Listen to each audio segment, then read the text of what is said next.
Om Sadashiva Samarambam Shankaracharya Madhyamam Asmadacharya Paryantam Vande Guru Paramparam Ishvaro Guratmiti Mirtibeda Vibhagini Vyomavda Vyaptadehaya Dakshinamurtaye Namaha Sarva Vedanta Siddhanta Gocharan Tamagocharan Govindam Paramananda Satguru Pranatosh Maha Om Shanti Shanti Shanti Hi. Então, a gente estava aqui no capítulo 4, né, que foi publicado ontem no grupo, falando sobre o Santipada. Eu li um pouquinho desse capítulo no encontro passado. Em resumo, todo o Upanishad ele começa com Santipada, que é como se fosse uma invocação, né? Uma prece. E o Santipada, ele tem uma função, basicamente, de eliminar aqueles componentes imprevisíveis, né, que ele chamou de Adristan, os componentes imprevisíveis, né, como forças da natureza, os obstáculos trazidos pelo próprio Jiva, os obstáculos que estão na imediação, a gente vai ver tudo isso. Então, ele tenta isso, né, liberar a situação toda para que você tenha uma boa escuta, porque o Vedanta ele depende muito da escuta, muito, imensamente da escuta.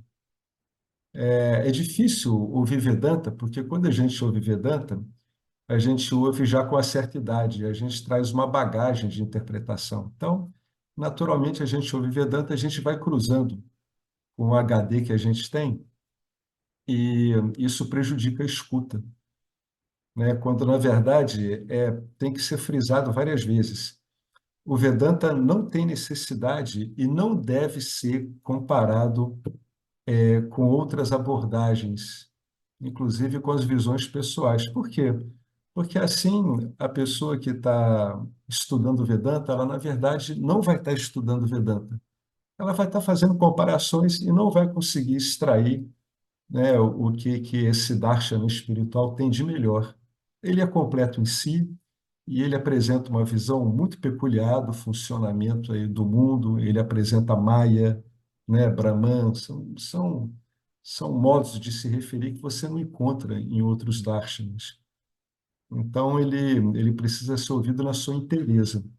Tá? Então, com base nisso, para que você possa ouvir bem, sem os seus obstáculos, sem os obstáculos das forças da natureza, como tempestades, impedimentos, para você chegar ao encontro, né? Vamos supor, né? Cai essa transmissão aqui, é uma força da natureza, né? Vai um raio atinge aí alguma torre de transmissão e também o entorno, né? Se o seu entorno está tumultuado, então por isso que se canta o Santipada. O Santipada ele também tem um significado. Na verdade, a explicação do Santipada ela tem dois significados. Ela tem o mais generalista, né? E tem o outro que se aplica mais ao estudante do Vedanta. Então é onde a gente tinha parado, né? A gente tinha parado. É, o que está acontecendo? Né? O Swami Paramarthananda, ele fala que muita coisa deve colaborar para que você ouça bem. Ele diz que ouvir é uma cooperação, né, dos vários atores aí que estão nesse complexo corpo-mente. É o intelecto, o corpo físico, o corpo energético, a sua saúde. Então, muita coisa conta para essa sua disponibilidade. Então, é o que ele diz, né? Tudo deve estar em ordem. O corpo, de preferência, em ordem, a mente também. Essa é a oração. Então, o estudante vai lá e ele invoca para cada divindade um aspecto que vai facilitar a absorção. Vamos ver isso então. É assim que o Swami ele vai ler esse Santipada, é assim que ele vai interpretar. Então, Vamos interpretar isso, né? Esse Santipada. O que que é o Santipada? De duas formas. Isso aqui está na página 3, eu acho, né? Não é isso? É. Página 3, bem ali no começo, né? Bem, primeira linha da página 3. Vamos interpretar esse assunto todo, então, de duas formas. Tanto de um ângulo espiritual, como do ponto de vista geral, generalista. Sempre tem uma invocação, né? Você cumprimenta as divindades. Salve Devaha. Devaha aqui se refere ao Adhisthana Devadatta, Devata. Várias deidades presidindo várias faculdades mentais, né? Salve Devaha. Estamos nos dirigindo ao Devaha.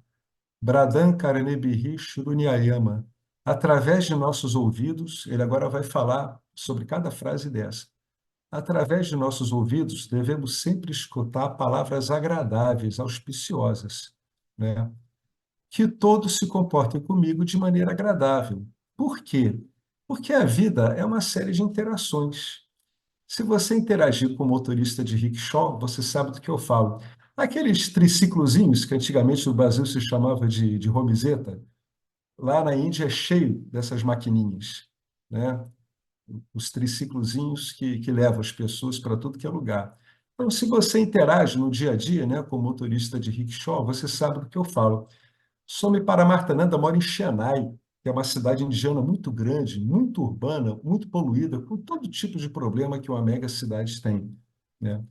Então, ao longo do dia, você sente o amargor, né? Aquele convívio mais áspero. Tendo em vista o linguajar, a abordagem, os modos, etc., eu não tenho controle sobre os outros. Portanto, ó Senhor, que todas as minhas interações sejam tais, que tudo que eu ouvir soe agradável. Essa palavra, badram, significa o quê? Favorável, agradável, né? Gentil, suave, cativante.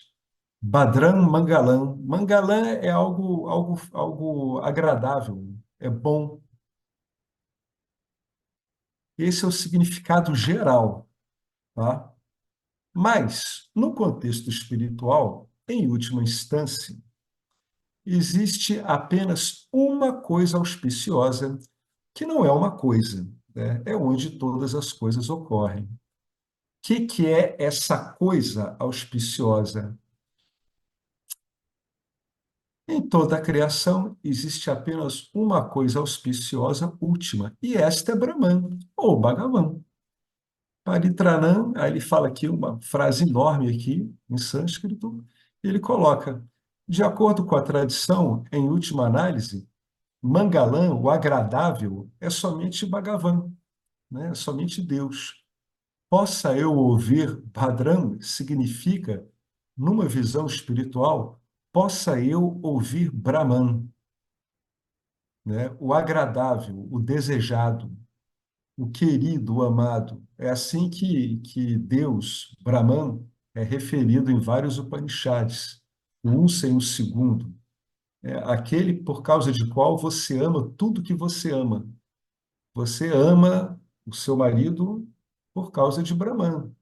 Você se ama por causa de Brahman. Você ama seus filhos por causa de Brahman, né? Essa é a fonte, a causa desse bem-querer nessa manifestação. Então, todas as escrituras tratam como o amado, né? Por quê? Porque, em última instância, é o único amado. A sorte da gente que é o único que existe de verdade e é amado, ainda bem, né? Sorte da gente aqui, que isso ajuda a gente a se orientar, muitas vezes, né, no caos, na poeira da experiência humana. Ela é uma poeira difícil de garimpar, de separar as coisas. Então, possa eu ouvir Badram significa possa eu ouvir Brahman. No contexto védico, Badram significa Brahman ou Bhagavan, ou seja, o auspicioso, o adorável, significa Deus, né? Seja Nirguna, sem atributos, que aí o Vedanta dá essa palavra específica, Brahman, ou seja, com atributos, seria o Deus Criador, né? Mas no contexto védico, o Deus Criador não é como ocorre em várias outras religiões, e várias outras abordagens, inclusive a maçonaria. Para esses existe um demiurgo. Demiurgo é um deus criador, ele tem uma relação dual com aquilo que ele cria. No contexto védico, não é isso. No contexto védico, é, Bhagavan, ele é a causa inteligente e a causa material do universo manifestado. Tá? Então, além dele fazer o papel do demiurgo, aquele que vai lá e cria, que tem lá, é o projetista, todo mundo, todo o universo, na verdade, decorre dele diretamente. Por isso que o Upanishad ele usa aquela analogia da teia de aranha, né? A aranha, ela cria a teia a partir dela mesma. Então, eles usam essa analogia. Como toda analogia, tem suas deficiências, mas as analogias servem a gente para dar ideias, né? Para impedir que a gente tente manter a ideia de Deus criador e criação como algo dual. Tá? Nos Vedas não existe isso. Deus, ele é a inteligência que cria o universo e o próprio universo, ele é causado por Deus em termos materiais. Tá? Por isso que o Swami Dayananda dizia, o que é Bhagawan? Ele dizia, Bhagawan é tudo isso aqui. Não é só a parte criativa, né? A parte mais pura seria o Sattva pura, não é só isso. É tudo o que está aí manifestado. Né? Então, é o que ele diz aqui. No contexto védico, esse desejável, né, afável, tudo, significa Brahman, né? A causa única do universo, tanto a causa inteligente quanto a causa material. Então, ele continua aqui. Ó Senhor, deixe-me ouvir sobre Brahman nestas aulas. Esse que é o significado implícito dessa oração, desse santificado específico, quando olhado no contexto védico. Né? Que ele está pedindo? Que o estudante está pedindo que ele receba uma visão única, que a visão dele não seja mais dual, né? Que eu ouça apenas Brahman, que eu veja apenas Brahman, né? Deixe-me ouvir sobre Brahman nestas aulas. Então, Badran Pashyema, né, Karna, significa ouvidos, ouvir. Ele continua, ele vai falar aqui das invocações a outras divindades, né? Aí ele escreve aqui, Yajatraha significa devas. Todos os devas são chamados Yajatraha. Por quê? Porque eles têm uma responsabilidade na ordem cósmica em relação ao ser humano. A responsabilidade é de proteger e ajudar as pessoas que rezam para eles. Então, Yajanã significa prece ou adoração. Tranã significa proteção.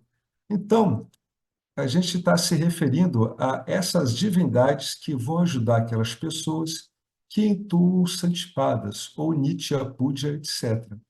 Portanto, essas divindades são chamadas de Ajatraha, por causa desse papel deles, de apoiar e ajudar aqueles que a eles recorrem. Né? Então, aqui ele terminou a primeira, né? E agora ele entra agora na segunda oração, Akshabhi Pasyema. Através de meus olhos, que eu vejo apenas coisas boas, Mangalam. Tá? Mangalam é coisa boa, coisa favorável. Aí ele vai fazer aqui um comentário que pega muito estudante de espiritualidade, porque a manifestação tem aspectos que não são agradáveis de ver. E como é que a gente lida com os aspectos que não são agradáveis de ver? Lidar com os aspectos agradáveis, se a manifestação fosse só isso, a gente não estava aqui no encontro de Vedanta. A gente bastaria viver, né? Que nem aquele filmezinho, né? Que fala de um planeta onde tudo é tremendamente favorável, né? Até esqueci o nome, mas aquilo ali seria equivalente à Idade de Ouro, que se descreve nos Vedas, né? Só choveria de noite e as colheitas seriam abundantes, o ser humano viveria praticamente sem esforço nenhum, não haveria violência. Mas não é assim. na manifestação que a gente está vivendo nessa era, a gente passa por visões extremamente desagradáveis, além das agradáveis. As desagradáveis é que são o problema. E as desagradáveis é que vão impulsionar a gente para se libertar de tudo isso. Porque se fosse tudo muito bom, quem é que vai querer sair, né? Então, quando, assim, como eu, vocês se sentirem muito desagradados com as coisas muito ruins que a gente presencia no dia a dia, então pensa assim, poxa, isso é uma bênção para fazer com que eu reivindique a minha glória nesse caos aqui, né? Então, no fundo, aí o mal acaba virando uma bênção, né? Ele é um estímulo para que você vá atrás da sua verdadeira natureza e veja que a sua verdadeira natureza não tem vínculos com a manifestação, né? O Vedanta explica isso com a ideia de duas realidades, duas ordens de realidade, na verdade, que é Satya e Mithya. E, no final das contas, na visão final, você acaba reduzindo o Mithya a Satya, que é a ordem do ser, né? Mas, para isso, você tem que lidar com isso através dos gostos e aversões. Aí o Swami vai falar aqui. Ele vai começar com um exemplo que a gente vê muito aqui no Brasil, né? As pessoas veem um acidente e reduzem a velocidade para ver o que é que se acidentou e muitas vezes veem coisas horríveis, né? Suponha que eu siga por uma estrada. Na minha frente, eu vejo um acidente e um corpo se encontra no chão com ferimento, sangrando. É a Mangaladarshanam, é o contrário de Mangalam, tem esse A na frente. Justamente o que você não queria, mas é um Adristan que não é bom, que é negativo. Nós falamos sobre isso um pouco acima. Eu posso me deparar com qualquer coisa na vida do que a gente estava falando. Ó Deus, faça com que todas as minhas experiências sejam positivas, gerando felicidade. Esse é o significado geral. E qual é o significado espiritual? Aquele que ele falou em cima. Badram significa Brahman. O objetivo final do aluno, olha só, não é ele ver o mundo agradável, é ele ver Deus em tudo. São coisas bem diferentes. Se você for tentar ver tudo que há de agradável, né, mesmo levando em conta uma tragédia, você vai estar enganando a sua visão. Tá? Não é isso. É ver no pano de fundo daquela tragédia também Deus. Tem até um poema muito famoso de um monge vietnamita chamado Thich Nam, eu não vou falar aqui, mas ele fala exatamente disso, né? Então, o seu objetivo como estudante de Vedanta, embora você queira as bênçãos de ver e lidar com coisas agradáveis, não é que a sua vida, o seu olhar, seja tornado agradável por causa das coisas que você está vendo. Ele vai ser tornado agradável por causa do pano de fundo, onde todos os eventos, sejam eles agradáveis ou desagradáveis, estejam ocorrendo. Então, é você ver Deus em tudo, inclusive num bombardeio aéreo de um hospital com todas as suas consequências, né? É assim que a gente se libera daqui. A gente se libera daqui sem excluir nada, porque quando eu excluo alguma coisa, o que é que eu estou fazendo? Eu estou entrando em conflito. Então, quer dizer que eu estou com o quê? Eu estou com medo, eu estou com uma aversão. É isso que vai perturbar. Ele vai falar sobre isso muito bem daqui a pouquinho. Então, o que que é importante? O objetivo final do aluno é que ele tenha, tá vendo? Ele tem, ó, Sarvatra Brahma Darshana, ele tem uma visão de Brahma em tudo. Só há essa visão, só há Brahman. Então, você vê uma tragédia, você está vendo Brahman. Você vê um casal se amando, você está vendo Brahman. Você vê uma criança correndo em direção à sua mãe alegre, é Brahman. Você vê a criança chorando, perdida, é Brahman, né? Então, o que que ele quer? Deixe este ensinamento me levar a uma condição onde eu vejo somente Deus em todos os lugares. Essa condição é resultado do ensino. Ela é um resultado desse ensino. Essa que é essa condição. É essa condição que vai ser consequência do verdadeiro funcionamento do Darshanan, do Vedanta. quando ele funciona adequadamente, o que que você vê é Advaita, não dois. Você vê um só. Vamos usar esse termo um só, nem isso é adequado. É melhor dizer que você vê não dois. Por quê? Porque a gente conhece só a experiência de dois. Então você vai dizer assim, não, ver Deus é não ver dois. Eu tenho que me referenciar com base numa experiência que eu conheço, né? O Vedanta sempre vai trabalhar com a sua experiência.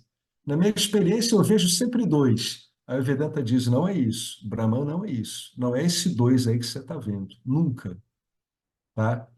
Então, essa que deve ser a minha visão, né? Portanto, que possamos apreciar sua glória, admirar sua glória o tempo todo, as glórias do Senhor, né? Você tem modos de pensar sobre isso, né? Você vê aquela pessoa caída ali no chão, altamente ferida.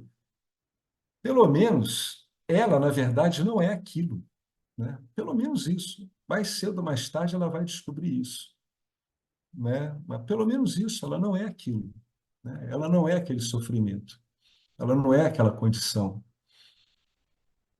Aqui, as deidades referem-se a todas as deidades, chamadas de outra maneira de Ishvara, né? Por que que ele está dizendo que é chamada de outra maneira de Ishvara, né? Porque essas deidades é como se fossem aqueles departamentos que o Swami falou um pouco acima, né? Deus é um, mas tem vários departamentos. Então, todas essas deidades, elas, no fundo, seriam Ishvara em atuação.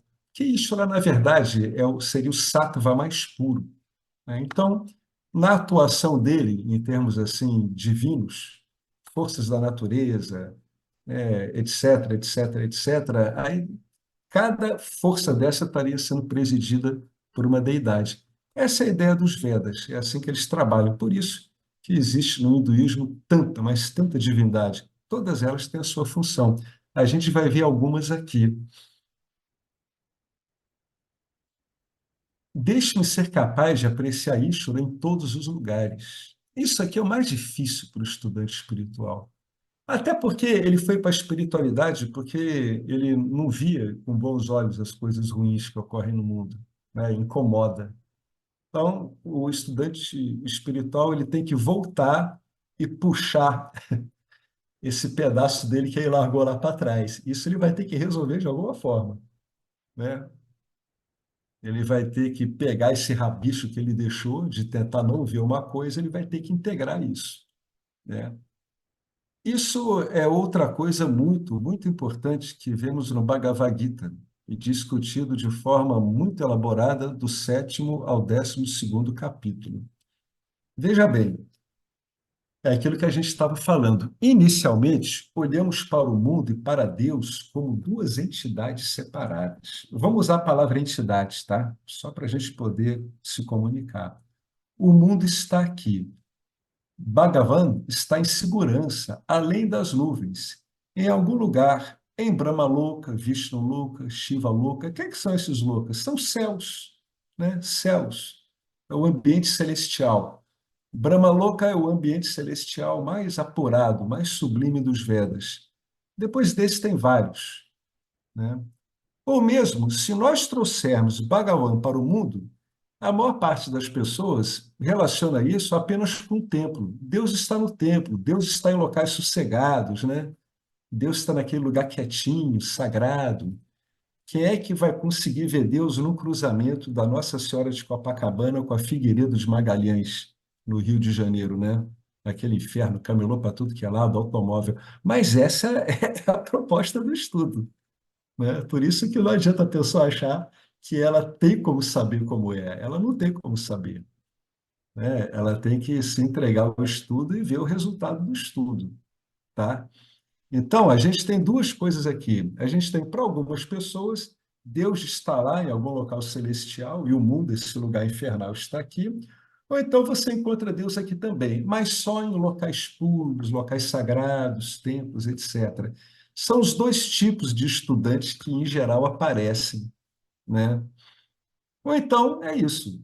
Bhagavan está em segurança, além das nuvens. Ou ele está no templo, está no local sagrado. Ele botou aqui Kapali, Parthashamrati. Em todos os lugares você precisa de equilíbrio. Então eu vou ter que lidar com os dois tipos de aluno, eu vou ter que aquietar esses dois tipos de aluno com relação a isso. Por quê? Porque o aluno está no local, ele está aqui, nesse corpo, e Deus está lá. É essa que é a inquietação do buscador espiritual. É a inquietação de muitos devotos dualistas consumados, é essa. É que ele continua vendo Deus fora.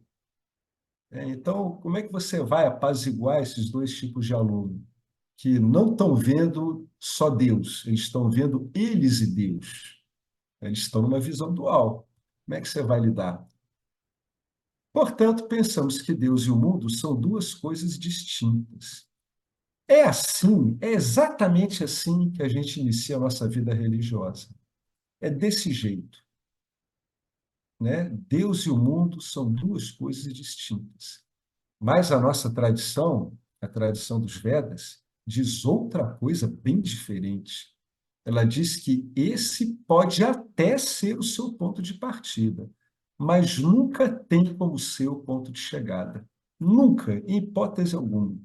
Em pouco tempo, você vai descobrir que Deus e o mundo não são duas coisas separadas. É somente apenas Deus que aparece na forma de Vishwarupa Ishvara, que aparece com nomes e formas. É Deus. É a existência aparecendo, né, como nomes e formas. E a gente chama isso. O que é esse mundo? Aí o professor de Vedanta diz assim: isso aqui é Ishvara. O que é Ishvara? Ishvara é isso, é Namarupa, é nome e forma, mas fundamentalmente é a existência pura, é da mesma natureza que você, mesma da natureza da sua existência. A sua existência é da mesma natureza da existência do mundo. E qual é ela? Deus. No caso do ser humano, ainda o ser humano ele ainda é um Namarupa, ele é um nome e forma que ainda ele tem condição de ter consciência. Então, e a gente diz, para o ser humano, a gente diz, olha, é a existência que sabe de si, é a consciência que sabe que existe. É isso que você é. Deus é dessa mesma natureza. E, finalmente, quando esse ser humano ele tem uma mente muito sativizada, aí ele entra num bhava contemplativo, né? Que a gente chamaria assim de um samadhi. O que se procura aqui no Vedanta é o samadhi em estado de vigília, né? Que a mente está ativa, etc., mas a compreensão de que só a Deus é tão profunda que a primeira coisa realmente que a pessoa vê é Brahman por trás de tudo, né? É o final do Darshana do Vedanta, é esse, é você só vê Brahman por trás de qualquer coisa. Na verdade, quando você só vê Brahman, você vê principalmente Brahman, tá? Então, a menos que vejamos o mundo também como divino, nunca vamos conseguir lidar com nossos gostos e aversões. Olha que bacana. O problema mais poderoso são os gostos e aversões, os quais, por si só, causam distúrbios emocionais, causam distúrbios psíquicos. Eles capturam a mente da pessoa. Se for para os distúrbios emocionais, psicológicos diminuírem, assim também será para os gostos e aversões. Portanto, diminuindo os gostos e aversões, tudo será visto como Deus somente, né? Então, é por isso que o Vedanta trabalha tanto uma virtude, né? Vamos chamar assim, chamada equanimidade. Você recebe as coisas que agradam e desagradam de um modo muito parecido. Vê uma coisa muito boa, você curte, etc. Mas essa coisa vai embora, está tudo bem, é assim. Vê algo desagradável, você não tenta evitar isso, já está chegando mesmo, não tem como evitar, já chegou. Você passa por aquele problema, que é assim mesmo, e deixa isso ir embora, né? Não vai ficar transformando isso no sofrimento. Então, como é que a gente faz isso? Com equanimidade, em última instância, com desapego e discernimento. Desapego em relação a tudo do mundo. O que que é desapego a tudo do mundo? É desapego em relação a gostos e aversões. E o discernimento. O que que é o discernimento? É você ter a condição de discernir entre o real do irreal, né?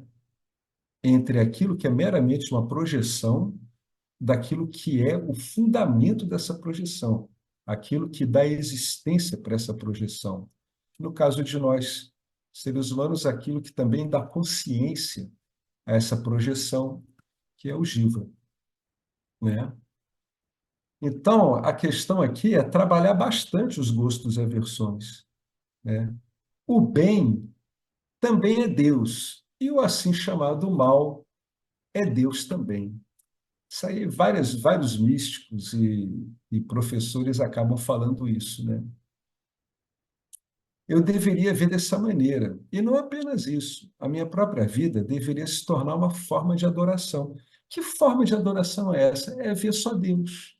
A pessoa acha que uma forma de adoração não dual, ela ficar ainda assim cantando louvores, é bacana, sabe? Tem muitos sábios não duais que são assim.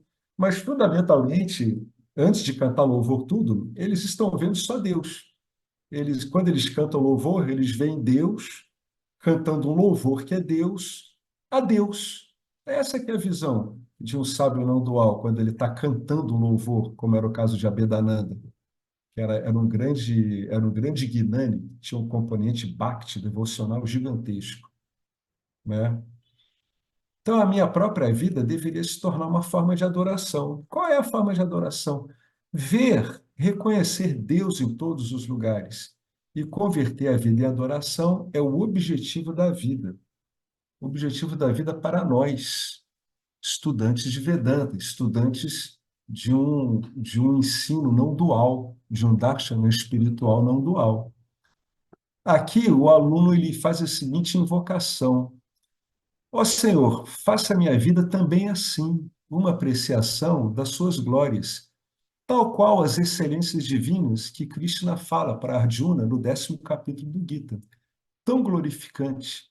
Você não está no templo, você é o Senhor, né? Mas em tudo. E como é que eu vou ver isso? Com a ajuda de quê? Puxa vida, você vai ver com a ajuda das escrituras, porque com base na sua experiência você não tem como ver isso de jeito nenhum. É impossível. Você precisa de uma outra referência. Por isso que a base do Vedanta é a escritura. Ele se apoia no raciocínio e na experiência, tá? De modo a auxiliar, para que você veja se o que está na escritura não é corroborado pelo raciocínio e pela experiência. Claro que o raciocínio e a experiência usados de uma forma como preconiza as escrituras, né? A escritura ensina você a raciocinar sobre a sua experiência de um modo diferente do que a gente está acostumado a raciocinar. Por exemplo, a escritura diz assim, a localização dos objetos. Você acha que você está aqui e esse poste e essa lâmpada, essa luminária está lá? Não. Você e esse poste, eles estão em você, né? Esse que está vendo e o poste estão em você, consciência. E aí ele entra tudo em o que que são, na verdade, objetos, onde eles ocorrem, vai te mostrar que os objetos são formas, pensamento, por aí afora. A gente não vai entrar nisso agora, que não é esse o ponto aqui, né? Mas a gente está aqui seguindo o quê? Como é que a gente acaba sendo levado para essa visão única? Através da escritura, tá? Como é que eu vou então fazer? Através das escrituras, porque somente as escrituras falam sobre a glória de tudo como a glória do Senhor, né? Então você pega os Upanishads falando de Brahman, Brahman o tempo todo, estão te mostrando, né? Te ajudando como procurar ver Brahman em tudo. Portanto, posso eu adorá-lo? Sim, pode. Como? Com membros saudáveis, uma oração bem inteligente, ou seja, com um corpo físico saudável, né, firme, né, empenhado. É uma oração bem inteligente. Possa eu adorar com membros saudáveis, porque sem membros saudáveis você não pode fazer Pradakshinam, ou certamente não pode fazer na máscara.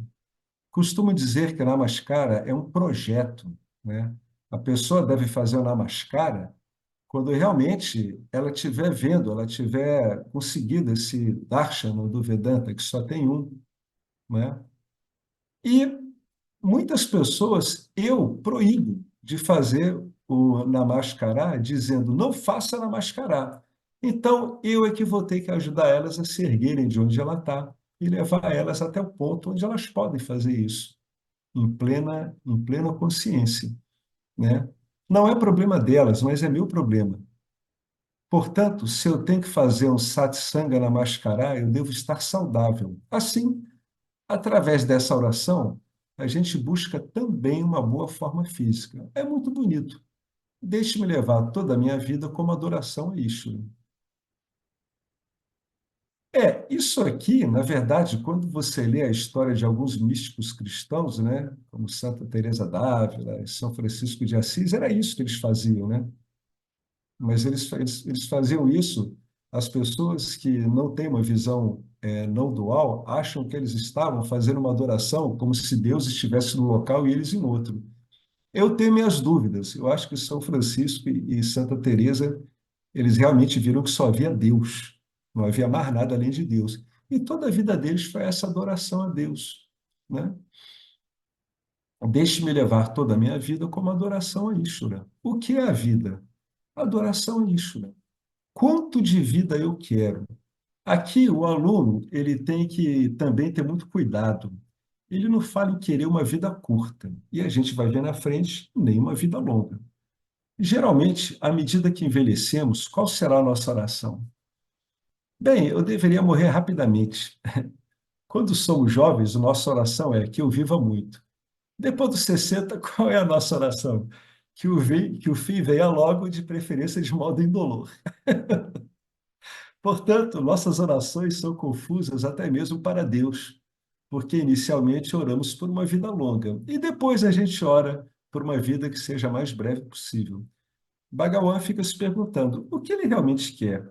Nós somos tão grandes que podemos até confundir Bhagavan. Portanto, qual deveria ser a oração correta? Uma linda oração.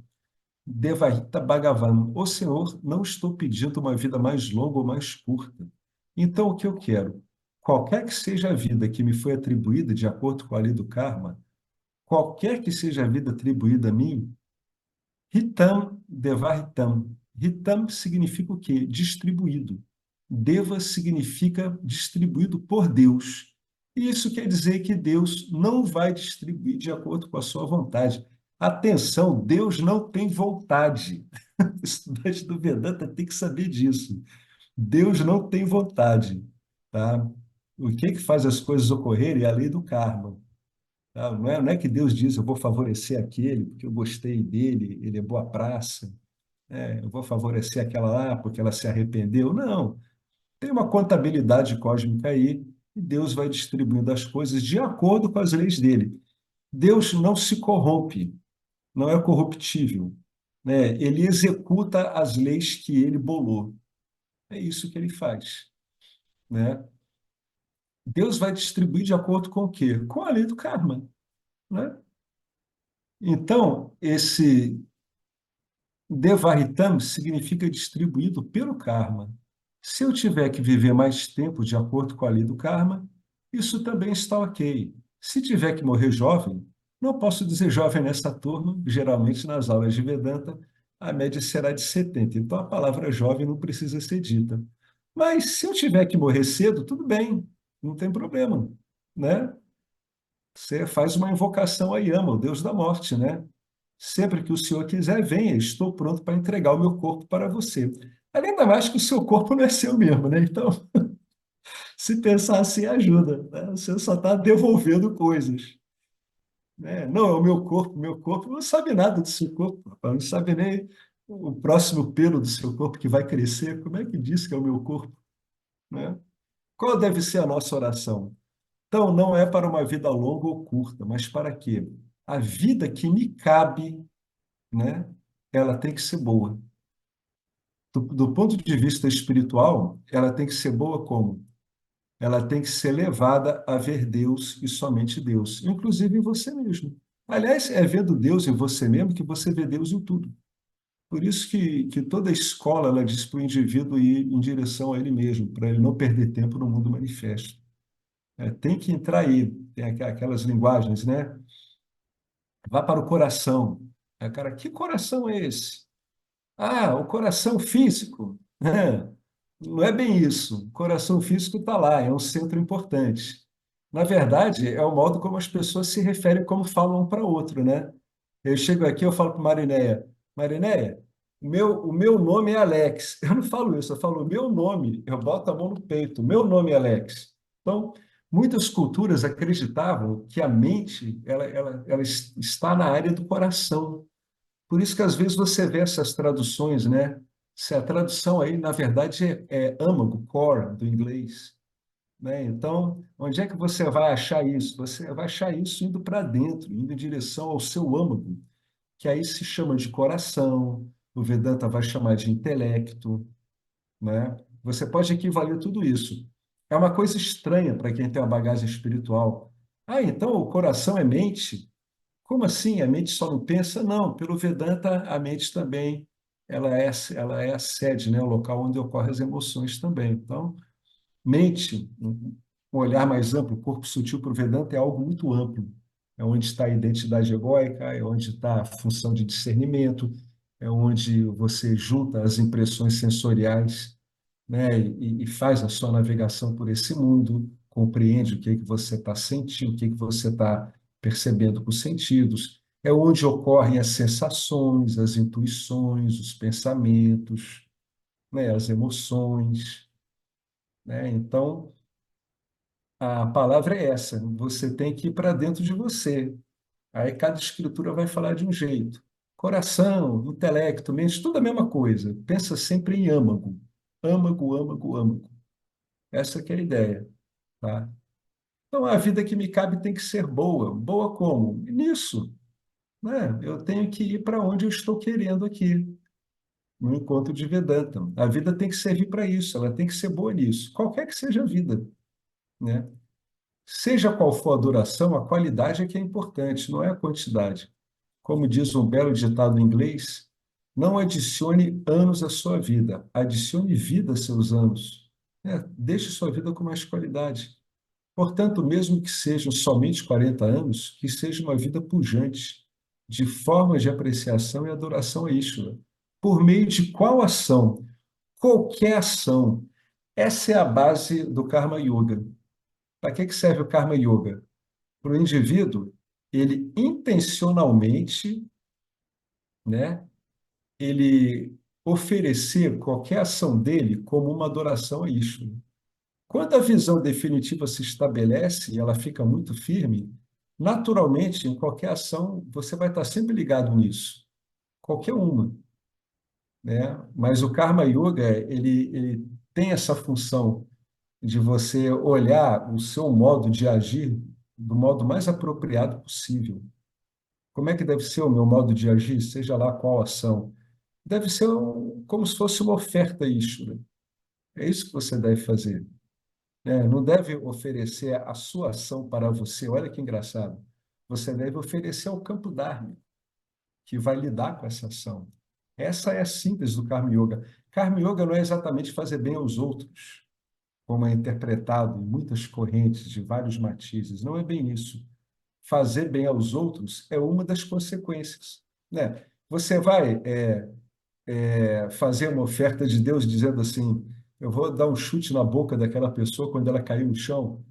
Não, pelo amor de Deus, né? Você está causando um mal terrível. Então, você não vai oferecer isso ao campo dármico. O campo dármico já está cheio disso. Você vai oferecer isso aí espontaneamente ao campo dármico? Claro que não. Então, tratar bem os outros é uma consequência, né? Uma das inúmeras qualidades que as ações têm quando a gente pensa em oferecer todas as nossas ações para Ishvara, para o campo dármico, e não para nós, querendo um resultado específico. Essa que é a ideia.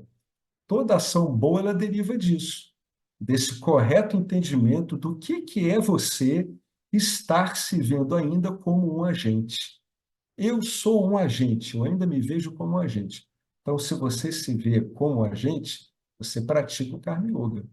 Qualquer ação que você fizer, você oferece ela para Bhagawan, para Ishvara, né, para o campo dharma, para que ele lide com essa ação conforme as leis do karma e distribua os frutos da sua ação conforme a lei do karma. Você, no fundo, está dizendo, ok, eu estou entendendo, a coisa é assim, e eu acho bom que seja assim como foi feito. É isso que está dizendo. Porque sempre é assim, né? Não é o fato de você não concordar com isso que vai ocorrer diferente. Não, mas aí o ser humano, né, o Diva, na compreensão dele, ele vai se alinhando com a ideia básica do universo, se é que a gente pode falar assim, nesse assunto específico. Ele vai se alinhando. Ele se agradar não é mais tão importante assim. O importante é que ele trabalhe para o campo. Essa que é a verdade. É um campo não dual, o que é que você vai ter que trabalhar para você? Quem é você numa realidade não dual? Por isso que dizem, você não existe. Não é que você não exista. Você não existe como você acha que você está existindo agora. Você existe de um outro jeito, né? Então, por isso que ele bota. Como é que eu vou adorar Ishvara? Por meio de qual ação? Uma ação específica, num templo, tudo? Não, qualquer ação. Qualquer uma, você pode fazer isso. E assim o aluno finalmente chega ao trabalho específico em questão. É o ponto. Qual é a jornada? É a jornada da investigação do Vedanta. Como é que o aluno vai lidar com tudo isso? Se aprofundando no Vedanta. Lembra desses vichara, dessas análises que o Swami fez lá atrás, lá no começo, quando a gente começou esses encontros? Ó, o que o Vedanta ele disponibiliza para o estudante, né? Ele disponibiliza o seguinte: ele disponibiliza uma análise da fonte do conhecimento, né? Porque o Vedanta ele é um conhecimento espiritual. Então, ele disponibiliza. Qual é a fonte desse conhecimento? É o tal do Pramana Vichara. Qual é o conteúdo desse conhecimento? É o Prameya Vichara. E qual é o objetivo? Qual é o propósito desse conhecimento? É o Trayodhyana Vichara. Então, você ouviu isso em algum lugar. Essa foi a minha introdução. Toda a nossa jornada aqui é uma análise, é uma investigação. Deixe a jornada da investigação prosseguir suavemente, sem quaisquer obstáculos. Portanto, ó devas, possam todos vocês me darem uma boa jornada. Svasti significa boa jornada. Que o Senhor Indra, de grande glória, né, porque ele é o chefe, ele é o chefe das divindades, né? Que o glorioso Indra, ele nos abençoe com uma jornada auspiciosa, né? E agora a gente vai aplicar essa invocação que abençoe com uma jornada auspiciosa para todas as divindades que ele citou ali em cima, né? Aqui devemos ter muito cuidado. Aí ele vai falar uma coisa aqui de sânscrito, né? É uma conjugação de sânscrito. Narrar está aí. Se você considerar narrada da tu, o que vai significar, né? Especificamente, não, que Indra não me abençoe. Não, não é isso. Aí tem que conhecer a língua, né? Os estudantes de sânscrito devem ter cuidado. Não é na, mas é narrar. Existem dois pontos que são descartados. Aí é uma regra aqui de concordância, a regra Shanti, a regra de combinação. Narrar significa para nós, estudantes de Vedanta, é isso que importa. Para nós, os estudantes de Vedanta, que Indra nos abençoe com uma jornada espiritual auspiciosa. Ao descrever na linguagem Indra como glorioso, existe um método no qual, ele é muito detalhista, existe um método no qual, por se adicionar ao adjetivo, uma ideia é transmitida indiretamente. Ele está querendo mostrar que, quando você adiciona o adjetivo, você vai mudar o modo como você está se relacionando com aquilo ao qual você está se reportando. Vamos ver como é que isso ocorre. Ó. Ele diz que esse método aí é o Sambodhana Duvani. Suponha que você diga, ó Senhor, que você possa me abençoar. Quando você se dirige ao Senhor, isso é muito comum. Dina, Bandhu, por favor, me abençoe. O que isso significa? Você é Dina Bandhu quando você diz a prece. Indiretamente, você está dizendo Dinahá. Dinahá significa miserável. Ou seja, eu preciso, eu estou desamparado. Por que você vai rezar se você não é desamparado, né? Então, a pessoa que reza com confiança é porque ela sabe da situação dela diante daquilo que ela está querendo naquele momento, né? Ou seja, ele brincou aqui, né? Você é o voto de felicidade do miserável. O miserável, né? Ele está apostando numa recuperação, né? Ele está apostando aí num momento bom para ele. Me abençoe, né? Me melhore, né? É isso que ele está querendo dizer. Indiretamente, né, você é o voto de felicidade do miserável. Então, ao dizer que você é Dina Bandu, indiretamente você está dizendo para que Deus o ajude, pois você está miserável. Por quê? Porque você não tem ninguém mais, né, para que possa te ajudar. Essa é a base da oração a Deus, quando a pessoa está pedindo alguma coisa. Veja lá o que você está pedindo. Pedir a Deus para te abençoar numa jornada de investigação é uma coisa. Pedir a Deus para que fique te livrando de problemas né, na vida mundana é outra coisa, né? São preces muito diferentes. Nesse caso aqui, você está fazendo uma oração tremendamente benéfica ao campo dármico, né? Porque você ser abençoado com uma visão dessa é extremamente benéfica para o campo. O campo todo, né? Ele lucra, né? Ele fica mais auspicioso quando um diva percebe, na verdade, sabe qual é a natureza verdadeira dele, e ele passa a viver as consequências disso.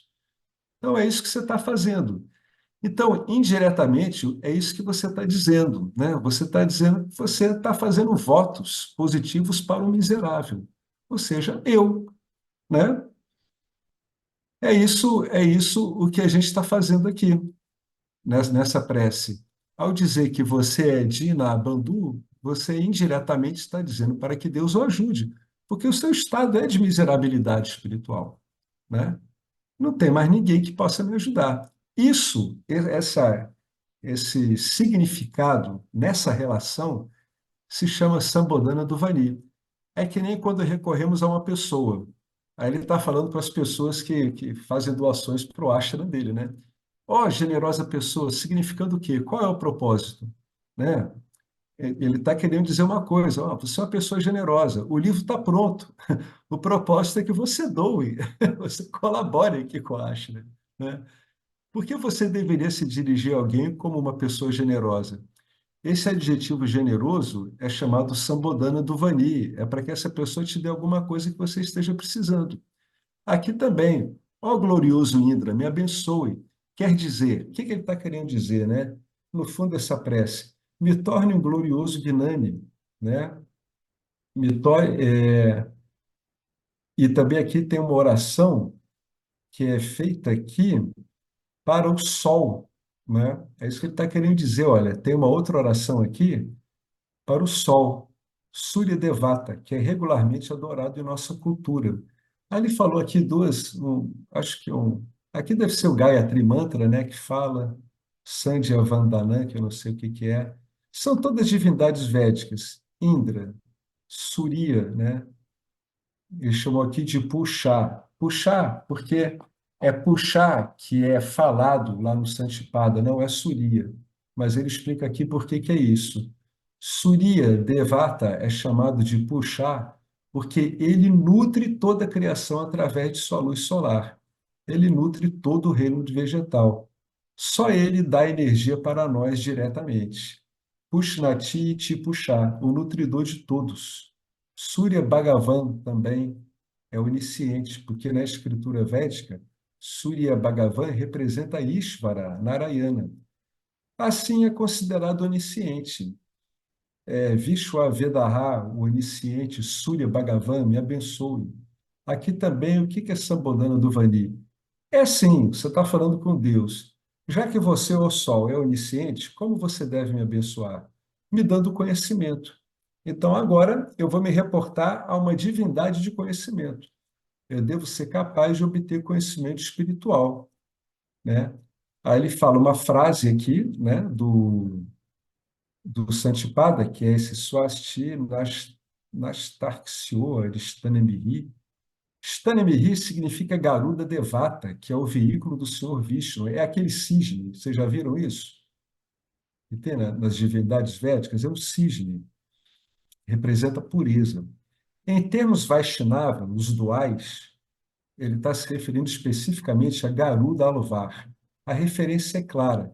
Qual é o tipo de Garuda? Tem um belo adjetivo aqui, né?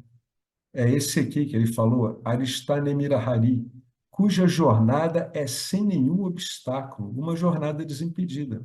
É isso que você está orando, por uma jornada sem impedimentos, né? Swastino Brahaspati, a última prece é para a grande deidade Brahaspati. Brahaspati é Deva Guru, o guru até mesmo dos devas. É o guru até mesmo dos deuses, aquele que é considerado o senhor da sabedoria. Sarasvati é a deidade feminina da sabedoria. Brahaspati é a deidade masculina da sabedoria. Então, que Brahaspati me torne suficientemente inteligente para absorver o ensinamento, porque o ensinamento espiritual vai ser muito, muito sutil, não é como ouvir o Ramayana, tá? Eu vou dar uma parada por aqui. Então, como vocês veem, o que que ele invocou na prece? Ele invocou a bênção, né, do comando geral dos deuses através de Indra. Ele invocou as bênçãos do sol, de Surya, né, para que você fique saudável, aquele que nutre. Ele invocou o trajeto, né, desse aprendizado, que seja um aprendizado sem obstáculos. Aí ele invocou Garuda, e finalmente ele está se reportando ao Deva, responsável aí pela inteligência, pelo conhecimento, né, que tem a deidade masculina e feminina, né?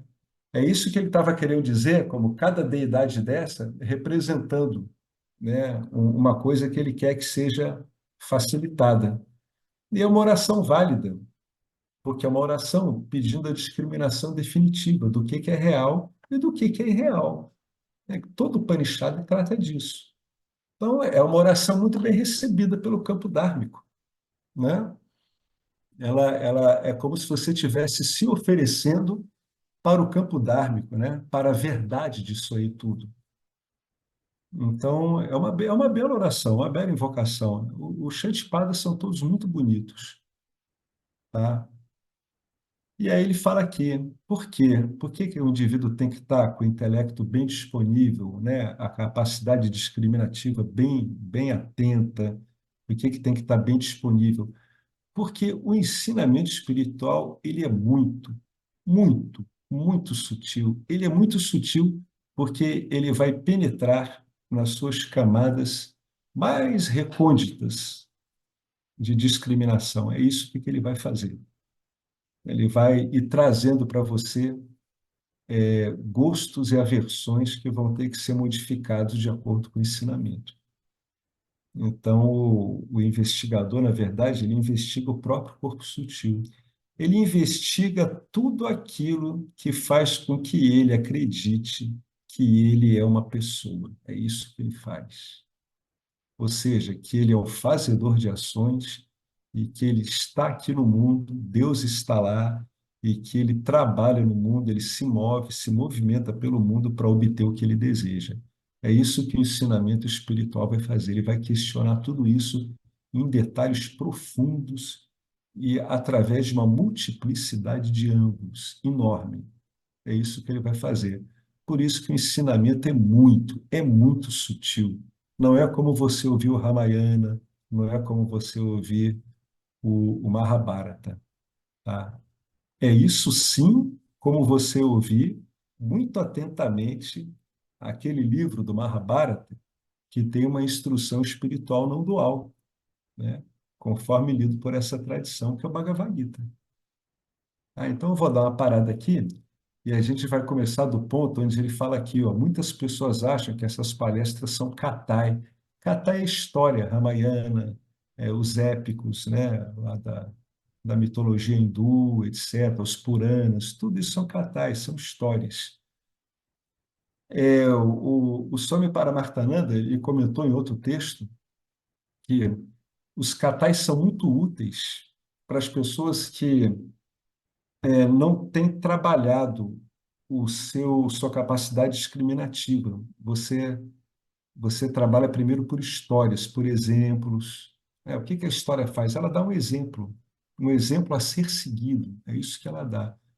Agora, quando a sua capacidade discriminativa, capacidade de discernimento já está bem apurada, aí você pode entrar direto na investigação, né?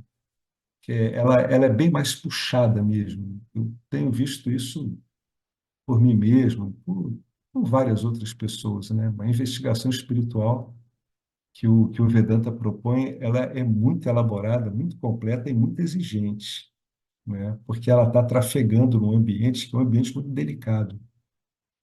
No fundo, são as suas visões de mundo, é isso que ela está fazendo, né?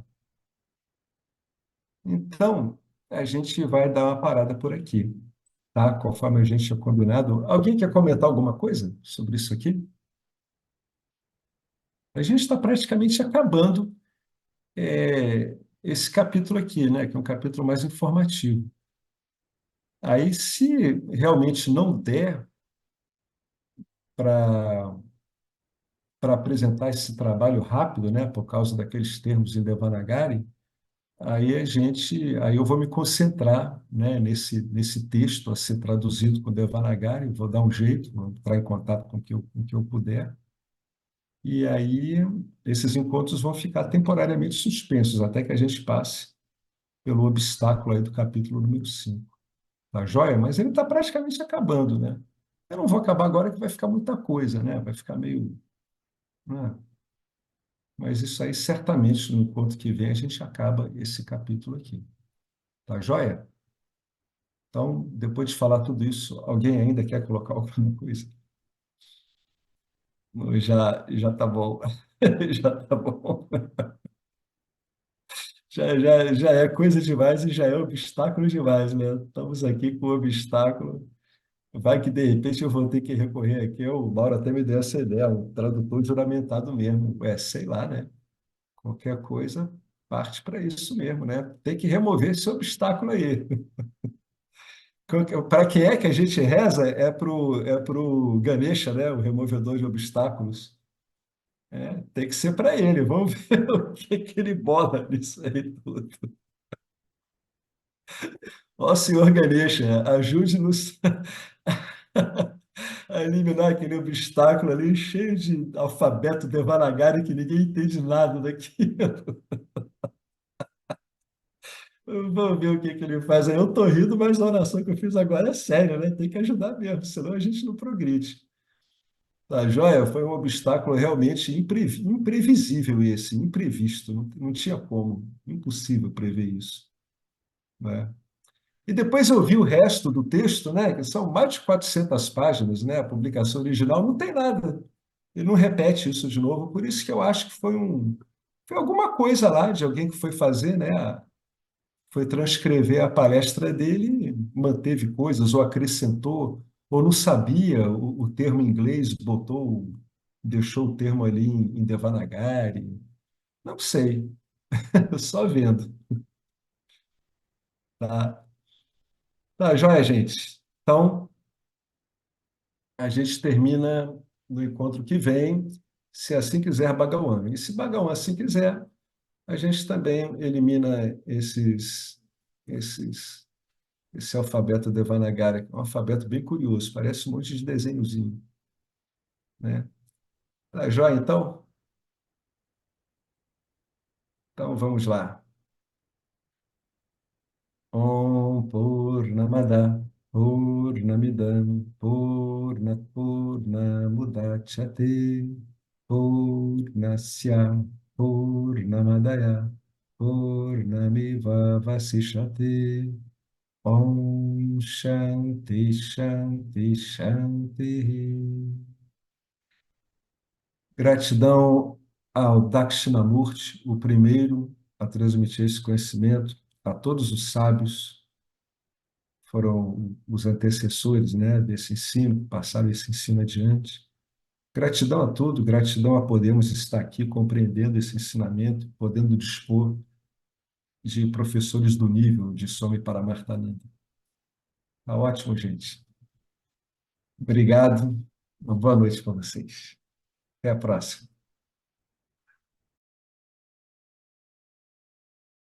Olá, queria trazer aqui para vocês o quanto eu tenho me beneficiado dos ensinamentos do Vedanta.